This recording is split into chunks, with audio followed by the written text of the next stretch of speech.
Pat planētas bagātākie un ietekmīgākie cilvēki noveco un nomirst tāpat kā visi.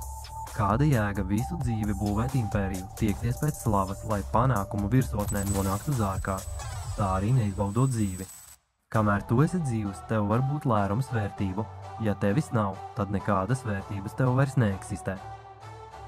Bet patērēšanas formātā galvenā vērtība ir peļņa, un viss zinātniskais potenciāls ir iesaistīts tā izstrādē, ko var pārdot.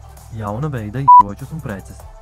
Turklāt cilvēki nesāka dzīvot ievērojami ilgāk. Rodas jautājums, kāda starpība, ja tu nomiri ar pēdējās paaudzes telefonu rokās, ja nevarēji nodzīvot ilgāk? To arī ilgāk nenodzīvosi patērēšanas formātā, kur ātri datori ir svarīgāki par veselību un ilgu mūžu. Te arī ir viss patērēšanas formāta absurds, kuru mēs paši uzturam.